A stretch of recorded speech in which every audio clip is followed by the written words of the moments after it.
Hi everyone, welcome back to My Green Closet. In this video, I want to discuss the 4 areas which I consider to be the foundation of a sustainable wardrobe. And the first one, and I think the most important, is wear. This means buying clothes that you're actually going to wear, which might sound silly, but the reality is most people have clothes in their closet that never get worn. Studies have found people regularly wear only about 40% of their closet. And a survey done by Marks & Spencer found that 1 out of 20 women had 50 items or more in their closet that still had the tags on. Impulse shopping is a huge problem, so a really important part of a sustainable wardrobe is buying clothes that you're actually going to wear. I really like the 30 Wears campaign, which was created by EcoAge, which basically just encourages people to only buy clothes that you can commit to wearing at least 30 times. No matter what the item is, before buying something new, ask yourself questions like, where will I wear this? What will I wear it with? Is this something that I think is going to be out of style in a few months? And how long can I realistically see myself using this piece? Next is quality. Now, most people think that quality equals price.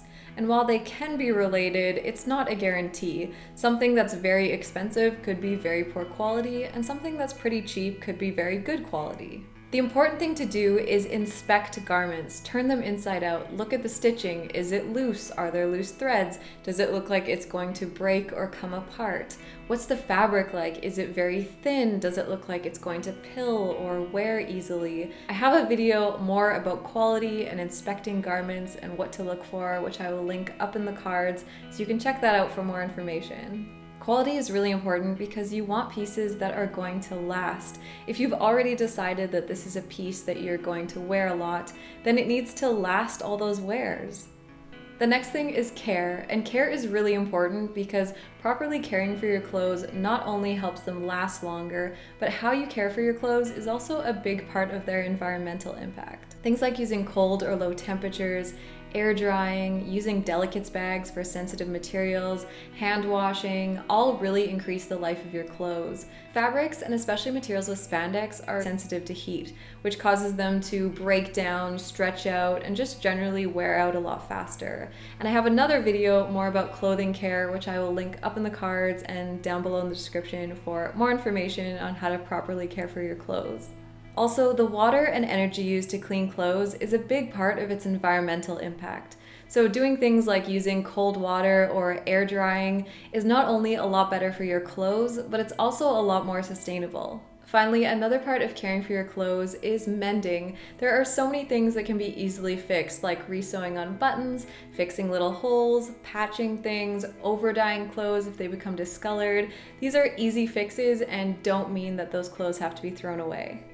And the final foundation of a sustainable wardrobe is thinking about your garment's next life. So what happens to your clothes after you're done with them? You should never throw clothes away. A lot of textiles can be recycled, and clothes that are in good shape should be donated so that someone else can use them. And again, I have another video about what to do with your old clothes, which I will link up in the cards and below in the description. When you buy new clothes, you should also be thinking about what's going to happen to that item when you're done with it.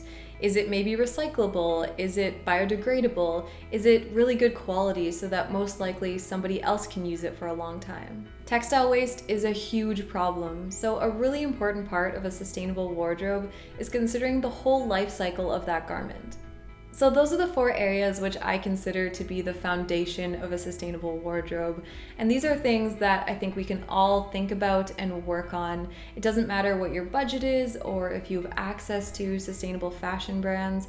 I think quite often when we think sustainable fashion, we think that means buying from sustainable brands, but that is such a small part of it. We can have a huge impact with our wardrobes by thinking about what we're buying, making sure it's stuff that we're actually going to wear, how we're using and caring for our clothes, and what we're doing with them when we're done with them. This might be the less glamorous part of sustainable fashion, but I would argue it's the most important, and you can't have a sustainable wardrobe without these things, because even if you're buying from conscious brands, if you're consuming massive amounts of clothes, you're not caring for them, you're throwing them away, then that's not a sustainable wardrobe.